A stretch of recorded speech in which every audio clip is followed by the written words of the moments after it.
What's going on, faithfuls? The Nothing But Niners crew is back, and today we have a very special guest with us. Before we get to our special guest, my man Nick, how you doing, buddy? I'm good, Mike. I'm good as always, man. Waiting for training camp to get started, man. Super excited for the faithfuls this year and the Niners, man. Looks like it's going to be an up-and-coming season, and new regime looks like things are going to be kicking in good. So, but, man, enough about me, man. Look who we're joined by, man. That's right, man. Ladies and gentlemen, none other than our starting right tackle, Trent Brown. Trent, how you doing, buddy? What's going on, man? Not much. Thank y'all for having me. No, thank you for joining us, man. I can't tell you how much we really, really appreciate it. You are the man. So we're going to start with a little trip down memory lane. Nick is going to kick this off. We're going to take you all the way back to college, the draft prospect, stuff like that. So Nick, go ahead and break it down for us, and then we're going to go ahead and jump into it. We're going to move forward in time. All right. So, Trent, we saw, you went to Florida for college, but you were also recruited by several NCAA Division I schools, like including Arizona, Arkansas, Florida State, Georgia, Kansas, LSU, Oklahoma, Ole Miss, Mississippi State, and Texas A&M. What to name a few? Damn. Yeah, to name a few of those. I mean, that's big praise. You started off in Georgia, right? Yeah, Georgia Military College. Yeah, and then you made the transition over to Florida, and you actually played more on like special teams, field goal units, and stuff like that for your first year until whatchamacallit got hurt, correct? Well, that's how they portrayed it to the media. But after he got his butt whooped that week in Missouri, I was about to be the starter anyway. And so I guess when he got injured in the scooter accident, that just gave him a cop out and a better headline to say to the media. Right. So of all those recruitment colleges that you had recruiting you, what made you choose Florida? It was Coach Davis, honestly. And they were about the only school out of the 5 that I visited that didn't badmouth any other school. When my parents took every visit with me except Arizona, and they were listening to me. And my dad's a police officer, so he deals with people all the time and lies and all that type of stuff. So he knows he's educated on how to read people and all that stuff. So I really listened to them throughout the whole process. And Florida, it really came down to Florida, Georgia, Texas A&M. Florida was 3 hours away from my hometown, Albany, Georgia, where we moved when I was a young kid. And I just felt they had the better coaching staff, better opportunity at the time. I just chose Florida. Cool. All right, so I got 2 follow-up questions on that really quick. One, do you still keep in touch with Coach Davis? Yeah, all the time on Facebook. That's good. That's really good, man. And the second thing was just a compliment, man. I like hearing that you were, a big thing for you was that they were the only school that didn't badmouth other schools. You know what I mean? Like that's something that's really, it speaks a lot about your character more than so much, the other schools, but it speaks a lot about your character. So that's good. So now we're going to move forward. So when you were drafted by the 49ers, their offensive line was in a huge competition. I think Anthony Davis had just left that year. He retired the first time. And you seem to follow the blueprint for success. You got drafted. You made the 75. You made the 53. You contributed when you needed in year 1. Then year 2, you became the starter. So now here we are in year 3, penciled in as the starter. Ideally, the next thing to do is improve on what you think your biggest weaknesses are. So why don't you tell us what it is that you're looking to bolster this year? What is it about your game that you're looking to improve on the most? Well, a lot of people were saying they weren't happy with my run blocking. I don't know how or why, but I've been working on that a lot. And our coaches, we drill it every day in practice. In OTAs we did. This new scheme is probably going to help us all out a lot. It's definitely geared towards helping and showing our strengths, I feel like. So this year I feel like we'll all excel and do better in all phases of the game. Okay. All right. I like that. And then last season, you played and started in every single game. Now, we know how bad the injuries were last year. Not a lot of your fellow linemen can say that. How's your body feel after the long haul of an NFL season? I feel great. I feel great. I'm not as young as those guys, you know. I'm not as old as those guys. I'm still pretty young. I'm 20. I just turned 24 in April. I'm a big guy, so I probably can take way more of a beating than them, being that I'm younger and way bigger. So yeah, I guess you can credit that to that. All right. So before the previous season started, people were saying that you weren't a fit for Chip Kelly's system, right? And then I saw you going through a whole bunch of different training, things like that. But did you hear the whispers and the rumblings about that, about not being a fit? And if so, what kind of effect did you let that have on you? Well, you know, it's always going to be naysayers. Mm-hmm. It's always going to be people in the stands talking, and they don't have a clue what they're talking about.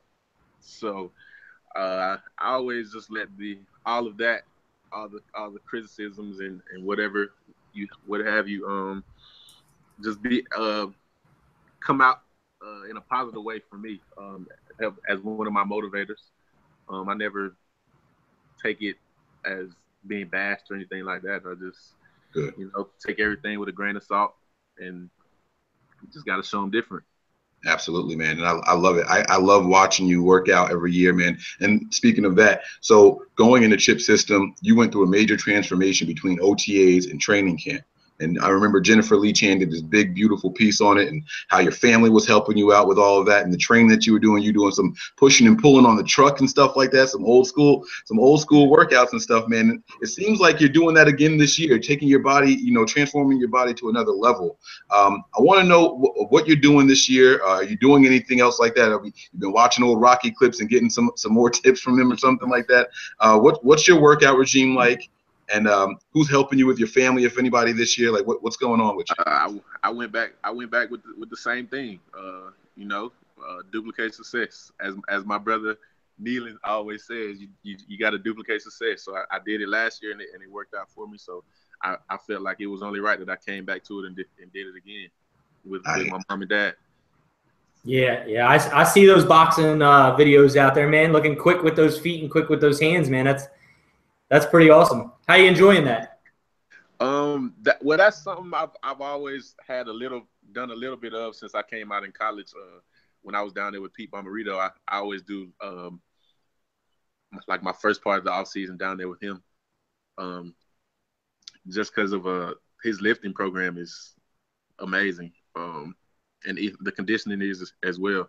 But the boxing is that's just a whole different type of conditioning and mental training. Being able to, and like, you can't stop, because especially if you're on camera, you don't want to look weak, So I just as offensive lineman, being able to move with idle hands and feet and doing it at the same time is I feel like that's definitely something that we all should do, and I think a lot of us do it. Yeah, absolutely, man. I know that's a big workout. Like you said, it's a good body workout, pretty much from head to toe. Keeps you in shape a lot. Are you there with a family now? I saw you. Is your brother? You said Nealon? Yeah, he's right here. Tell him you said what's going on. He said what's up. Thank you for keeping him motivated. How you doing, man? I like that. All right, so 3 years, 3 new coaches. Tell us, man, what's it like in the locker room now? How does it compare to the previous years? And does it feel any different to you? If so, how? Well, it definitely it feels good. The whole atmosphere around there has changed. I feel like everybody kind of feels like we have like a concrete, solution. And some longevity in this new regime that we have, and everybody's loving it. And you can just feel it as soon as you walk in the doors, as soon as you pull into the parking lot. It just feels different. That's good. That's good. Yeah, they're talking Hearing about that. Go ahead, Nick. Sorry. Yeah, they're talking about bringing that culture back, and I truly believe that that's what they're working on. And Jed York in the front office, along with John Lynch and Kyle Shanahan, definitely bringing that culture back. And it kind of comes off to me as John Lynch is bringing back that Eddie DeBartolo feeling where you can speak with him and everybody's family type of atmosphere again. Yeah. So that's definitely good for all of us. They definitely had some good hires. John Lynch and Coach Shanahan just have that swagger, and then they hired the coaching staff to match that same swagger, and that trickles down into the team. And so it's gonna be a fun year, I feel like. Absolutely. Good. Hell yeah. So we got a fan question here because we're live right now, and they said, aside from the traffic and the cost, what's the biggest change with moving to the Bay Area so far? Everything's so spread out. It ain't really nothing to do, But wow, outside of work, ain't really nothing to do. Like I would love for it to be like a Top Golf out there or something, But yeah, I mean, it is what it is. A lot of the guys hang out with each other all the time, so we just make up for it in other ways. Yeah, Top Golf is pretty cool, man. We got one of those here in Tampa. I love it. Love it. Mm-hmm. All right, we're almost done. I got a few more questions for you. Then we're going to get to like our little rapid fire area. But your first impressions of Coach Shanahan? Man, if like everybody in the team meetings is just in awe. Like he's like amazing. Like he knows the ins and outs of football. You know what I'm saying? He knows why this is happening and why this happened because of that, and it's just crazy. You know what I'm saying? So I'm happy to be a part. That's awesome, man. And what about Coach Benton? For people who don't know, Coach Benton is the offensive line coach. What's it like working with him? And every coach likes to do things a little bit different. What little method or anything? What is he tweaking that's making it his own? Well, Coach Benton is a cool guy, laid back. You know what I'm saying? He was a former offensive lineman himself. So he knows what it's like to be in the O-line room from both sides. And from OTAs, I noticed a difference because we usually, it's you would think that it's only so many drills you can do as an offensive lineman, but we've done some drills that I've never seen before, and I felt like that was pretty cool. Awesome. Sweet. Awesome. Sweet. All right, so Mike, I guess that's it. We can get into these little quick jabs here, huh? Yeah. All right, so I'll start it off, but we talked about boxing and the training that you're doing. So are you a boxing fan? Kind of. It depends on who's fighting. All right, so if it's a big fight, maybe. So what about the McGregor-Money Mayweather fight? Who you got? I'm going with Money Mayweather. Money Mayweather. All right. So, all right, now we'll get into a little bit of fun questions. So, are you a cereal guy for like breakfast? And if so, what's your favorite cereal? Well, when I used to eat cereal, I was definitely, like a Cinnamon Toast Crunch guy, Apple Jacks, Fruit Loops, Pops, maybe, the Captain Crunch. Okay. Not really a picky guy. There's so much cereal to choose from. Yeah, there is. You can't go wrong with those that you mentioned either. Cinnamon Toast Crunch is the bomb. So, all right. So, what's your favorite all-time movie? Favorite all-time movie? The Wood. Okay. The Wood. Yeah. Nice. All right. And if you could be any superhero, who would it be? Any superhero? Any superhero. My dad. Okay. I respect that. Yeah. I respect And you that. said your father's an officer, right? You said he's an officer out there? Yeah. Mm-hmm. Okay. Yes. Yeah, my dad was he works with he used to anyway, he just recently retired, works with the canine units out there in the Atlanta area, like College Park area in Georgia. So And our fathers probably know each other. Yeah. I have to rap with you once we start recording. Once we stop recording, I'll see if they know each other. That'd be pretty cool, man. Yeah. My uncle is actually the sheriff in Newton County out here, just east of Atlanta, out here in Covington. Mm-hmm. Yeah, they definitely know each other. Mm-hmm. Sweet. All right, so tell us a little bit about your pre-game rituals. Like, do you listen to any certain type of music? Is there a certain type of thing you do for pre-game? I'm a even keel guy, so I'm not really a big rap fan. I listen to it maybe when I'm with friends or out in the club or whatever. But I listen to R&B and gospel all the time. That's good. Like old school blues music and stuff, like Sir Charles Jones, Marvin Seas, TK Soul, that type of stuff. Oh, in the back. Wow. Okay. Johnny Taylor. Sweet. So, who's the most comical guy in the locker room, you'd say? The most comical? Yeah. Well, I haven't really, had a chance to, what I'm saying, like just feeling it all out. I think everybody was still kind of feeling each other out. But from my first 2 years, it was definitely Quentin Patton and Tony Gerard Eddie. But I'm gonna go with Don Jones right now. Don Jones. Okay. Sweet. Yeah, I was gonna say it could be of any of your years in San Francisco. I should have clarified that a little bit more. Yeah. Is there any Netflix shows you're watching now or anything that you recommend?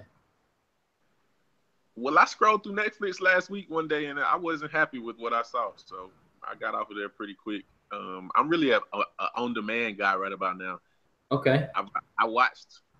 I was watching Orange is the New Black, but I watched it in like 2 days. So. You binge watched, huh? Yeah. What's your? Wait, let me make a recommendation really quick. If you like Orange is the New Black, there's another one called Wentworth. I've heard about it. I can't get into it though. Oh, it's so good. It's so good. I'm gonna give it another try. All right. All right. So, let's see. Do you cook? And if so, what's that go-to meal that you make? I'm a chef. You guys, all my homeboys, I get down in the kitchen, as a country boy. You got to know how to do something, I know how to use my hands outside in the kitchen, because my mom always preached to me and my brother. I'm a way better cook than my brother, but she would always preach us that that moms aren't really raising their daughters to be like they were back in the day, So right. that you need to know how to fend for yourself. So I love cooking actually, and my go-to meal, I can throw down on the grill. I can do whatever, honestly. Okay, I like it. All right, barbecue at Trent's house. Yeah. All right. So just one last thing, and then we'll go into a little game we play here. First thing that comes to mind, but we all have that one hobby. What's your favorite hobby to do outside the gridiron? Chill with family. My man, I love it. That's that southern mentality, man. Family first, man. That's all we got, right? And my lady. And your lady. There you go. Yeah. That's sweet. Mm-hmm. All right, so we play this little game. It's called First Thing That Comes to Mind. So I'll mention something, and you just tell us what the first thing that comes to your mind is. All right. All right. So first thing that comes to mind, Kyle Shanahan. Smart as hell. Okay. First thing that comes to mind, Joe Staley. Athletic. First thing that comes to mind, 49ers. Winners. Training camp. Mentally tough. Okay. Coach Benton. Cool kid on the block. All right. Joshua Garnett. Huh? Joshua Garnett. Oh man, Josh is a comedian. That's my dog. Josh had me rolling all the time. Okay, cool. I got two more here. Trent Brown. A beast. And last but not least, Super Bowl. Got to get there. I like it. Sweet. I like that. And if you had to have one thing to let the faithfuls know about you, Trent, what would it be? Y'all just keep sticking with us. The real faithful out there, we really appreciate y'all. And even those who may fare away sometimes, we appreciate you guys too. But we're gonna try our best to get this thing back on track, like you're used to, and just stick with us. It's gonna turn around. Yeah, man. I love it. I love it. Trent, man, thank you so much for joining us, man. I can't tell you how much we appreciated you taking the time out. I still want to know if our fathers know each other, so I'm gonna get at you through DM again. All right, man. But again, thank you so much for joining us, man. And if there's anything else that you want to do, are you part of any charities or anything right now? I know you guys are getting ready and ramping up for training camp, but is there anything that you want to put out there for people to follow up on for you or anything? Well, last year I did my first little charity thing around Christmas time. It's called 77 Ways to Give. And just be on the lookout for that. I'm 77 Ways to Give. I'm always looking for a way to give back to the community. So yeah, just be on the lookout for that. Beautiful. All right, Trent, man. Thank you so much. All right, thank you. Trent, appreciate it, buddy. Thank you. Best of luck to you this year, man. We're looking forward to it. We'll talk to you, brother. All right, y'all be blessed. You as well. Above all else.